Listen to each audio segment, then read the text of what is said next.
1000થી વધારે યુવાનો આ ગ્રુપમાં આ શાસનની સેવા માટે જોડાઈ ગયા છે.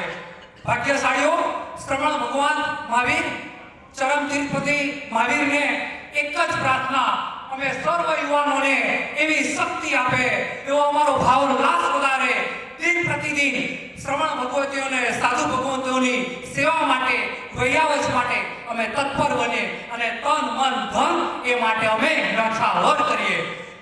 પરમાત્મા મહાવીર જેના પૂર્વના 27મા ભવમાં આ વિહાર સેવા દ્વારા જ સંગીતનું બીજનું વાવેતર થયું હતું, એવા ચરમ તીર્થ પ્રતિ મહાવીર સ્વામી ભગવાનને એક જ પ્રાર્થના, એક જ પ્રાર્થના, અમારામાં પણ આ સાધુ સાધ્વી મહારાજ સાહેબની વૈયાવચ કરતા કરતા કરતા વિહારમાં જતા જતા જતા સંગીતના બીજનું વાવેતર થાય, સંગીતના બીજનું વાવેતર થાય, સંગીતના બીજનું વાવેતર થાય.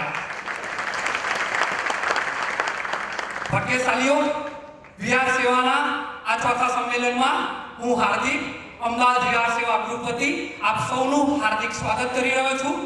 સૌથી પહેલી માંગલિક ક્રિયા આજના દિવસના મુખ્ય લાભાર્થી ઉમરા જૈન સંઘ અને જૈન સોસાયટીના ટ્રસ્ટીઓ સંજયભાઈ ખાસ પધારે અને દીપ પ્રાગટ્ય કરવા ખાસ પધારે.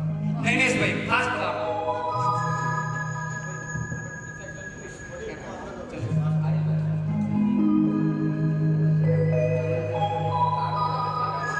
રૂપેશભાઈ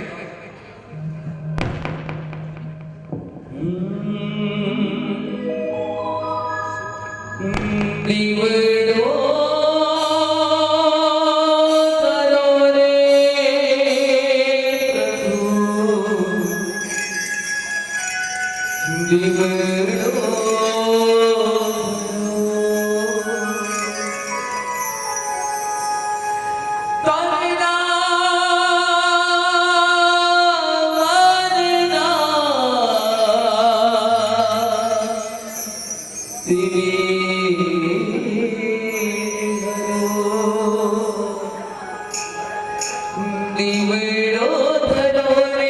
પ્રભુ, દીવડો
પ્રસંગને અનુરૂપ આપનું સંબોધન કરે.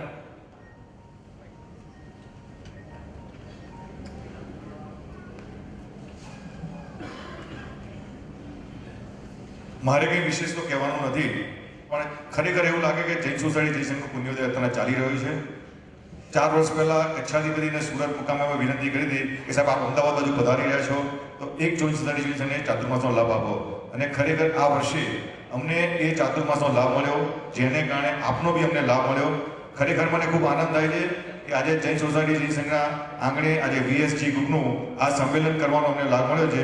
એનો ખરેખર હું અનુમોદના કરું છું. ભવિષ્યમાં બી અમદાવાદ ખાતે સાહેબજી હોય તો અમને લાભ આપજો. અમારાથી થશે એટલો અમે ચોક્કસ પ્રયત્ન કરીશું. Thank you. ખૂબ અનુભવના નૈનેશભાઈ, જ્યાં કચ્છાધિપતિ મહારાજ સાહેબનું ચોમાસુમાં બિરાજમાન છે, ખડે પગે નૈનેશભાઈ હાજર રહે છે. ખૂબ ખૂબ અનુભવના. સંજયભાઈ, વિહાર સેવા ગ્રુપના સર્વે સર્વા ખાસ પધારો.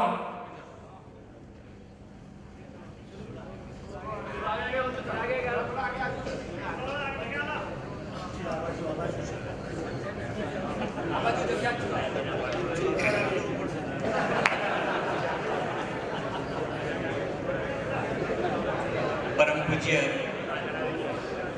આચાર્ય ભગવત મહાબોધિસર ઈશ્વરજી મહારાજ સાહેબ, પધારેલા ગુરુ ભગવંતો, સાધ્વીજી ભગવંતો અને આખા ભારતભરમાંથી પધારેલા વિહાર સેવા ગ્રુપના ભાઈઓ,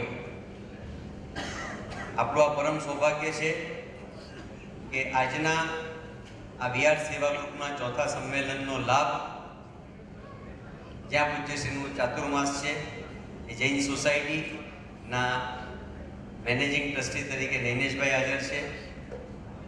વિહાર સેવા ગ્રુપની સાથે જોડાયેલા એવા અમારા કલ્યાણ મિત્ર મુકેશભાઈ પણ અહીંયા આગળ હાજર છે. આજે આપ સૌ પધાર્યા છો. જે શરૂઆતમાં વાત થઈ, એક ભિવંડીમાં બીજ રોપાયું, પન્યાસજી ભગવંતે પ્રેરણા કરી, એ દિવસે પન્યાસ ભગવંત હતા.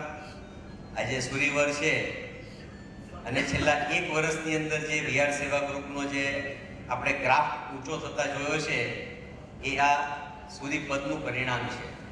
પૂજ્યશ્રીની આચાર્ય પદવી થઈ,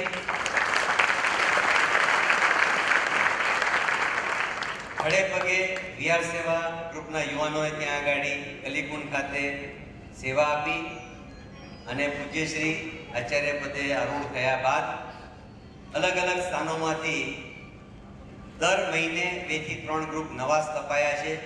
જ્યાં હજુ સુધી કોઈ જઈ નથી શક્યું એવા પ્રાંતોની અંદર પણ ત્યાં જે ગુરુ ભગવંતો બિરાજમાન હતા, એ કોઈ પણ સમુદાયના હોય, કોઈ પણ કચ્છના હોય, એ ગુરુ ભગવંતોએ ત્યાં પ્રેરણા કરી. અહીંયા આગળ પૂજ્યશ્રી પાસેથી બધી માહિતી મેળવી. ત્યાં નજીકમાં જે કોઈ પણ ગ્રુપ હતા એ લોકોએ જઈને ત્યાં આગળ યુવાનોને પ્રેરણા કરી કે જે કાર્ય જે આજે આપણે કરી રહ્યા છે એ એવું કોઈ તકલીફવાળું કાર્ય નથી. ઘણા બધાની તો ફરિયાદ એ રીતે આવે છે કે ભાઈ અમારો નંબર ક્યારે લાગશે. એટલે ખૂબ સરસ રીતે સૌ કોઈ એની અંદર જોડાયા છે. બીજી એક જે વાત કરી કે રિચાર્જ વાળી વાત, દર વર્ષે આપણે આ જ રીતે પર્યુષણ પછીના બીજા કે ત્રીજા રવિવારનો જે પણ દિવસ અનુકૂળ રહેતો હોય છે, એ દિવસે અહીંયા આગળ આ સંમેલન આપણે આપણી જે બેટરી છે, હવે પછીના જે 8 મહિના જે કાર્ય કરવાનું છે, એ એવી પૂજ્યશ્રી પાસેથી આપણે હિત શિક્ષા લઈને જઈએ કે 8 મહિનામાં કોઈ પણ દિવસ 1 પણ મિનિટનો પ્રમાદ કર્યા વગર એ કેપ્ટનનો કોલ આવે એટલે તરત જ કોઈ પણ હિસાબે સવારના પૂરમાં હું 4:30 વાગે 5 વાગે ઉઠી અને મને જે પણ જવાબદારી સોંપી છે એ ચોક્કસ એ જવાબદારી પૂરી કરીશ. એ ગુરુ ભગવંત, એ સાધ્વીજી ભગવંત, એમને એક સ્થાનેથી બીજા સ્થાને હું પહોંચાડી અને ખરેખર તો એ ગુરુ ભગવંતોનો આપણા ઉપર ઉપકાર છે કે જે યુવાન કોઈ દિવસ ઉપાશ્રયના પગ નહોતો જ, ઉપાશ્રય તરફ એના પગ નહોતા પડતા, એ આજે યુવાન એ સાધુ સાધ્વીજી ભગવાનના સંપર્કમાં આવ્યો છે અને આજે પોતાના તો આત્માનું કલ્યાણ કરે છે. એ સાથે એ ગુરુ ભગવંતે આપણને જે એમની ભક્તિ કરવાનો લાભ આપ્યો, એ હિસાબે આપણે પોતાનું પણ કલ્યાણ કરીએ છીએ. ગઈકાલે કચ્છાધિપતિશ્રી સાથે બેસવાનું થયું. સાહેબને વાત કરી કે સાહેબ લગભગ ભારતભરમાંથી 1700 થી 1800 જેટલા યુવાનો આ સંમેલન માટે ખાસ આવે છે. તો આપના તરફથી એ યુવાનો માટે કોઈ સંદેશો? સાહેબનું એક જ કહેવું હતું, ખૂબ સરસ કાર્ય આપ કરો છો, પણ આવનારા ભવિષ્યની અંદર જેટલી પણ થાય એટલી બીજાના સુકૃતની અનુમોદના કરજો, અને જેટલું પણ પાપની અંદર આજે કોઈ પણ હિસાબે આપ જે પાપના કાર્યો અથવા કોઈ પણ પ્રવૃત્તિ એવી કરો છો કે જેની અંદર કંઈ ને કંઈક અંશે તો પાપ થતા જ હોય છે, એમાંથી જેટલા વહેલામાં વહેલી તકે નિવૃત્ત થાવ એ જ મારા આશીર્વાદ છે. અને વહેલામાં વહેલી તકે જેમ સાહેબે અહીંયાથી વાત કરી એ રીતે અહીંયા ગાડી પણ ઉપર આવો, જેથી કરીને આવનારા ભવિષ્યમાં જે પણ સંમેલન થાય આચાર્ય ભગવાન સાથે અમને એ બધા યુવાનોને પણ વંદન કરવાનો લાભ મળે. આજે ખાસ આપ સૌ વધાર્યા છો. આ જ રીતે ઉત્સાહપૂર્વક દરેક યુવાન આ જ રીતે આવી અને અહીંયા આગળ પૂજ્યશ્રીની હિત શિક્ષા મેળવી અને આવનારા ભવિષ્યની અંદર જે આપણે 8 મહિના કાર્ય કરવાનું છે એની અંદર ખૂબ સારી રીતે કાર્ય કરીએ એ જ આ પ્રસંગે શુભકામના. એ ભાઈ, આપના નેતૃત્વમાં VR સેવાનો ગ્રાફ વધી જ રહ્યો છે. પહેલા સંમેલનમાં 300 યુવાનો, બીજા સંમેલનમાં 700 થી 800 યુવાનો, ત્રીજા સંમેલનમાં 1100 થી 1200 યુવાનો, અને આજે 1500 થી 1700 યુવાનો 70 થી 80 જગ્યાએથી પધારી રહ્યા છે. આવો ભાગ્યશાલીઓ, VR શરૂ કરતા પહેલા VR સેવાની સ્તુતિ જે આપણે ગાઈ રહ્યા છે, સામૂહિક VR સેવાની સ્તુતિ, એ બોર્ડ લગાવેલું છે, ખાસ બધા સાથે છે એક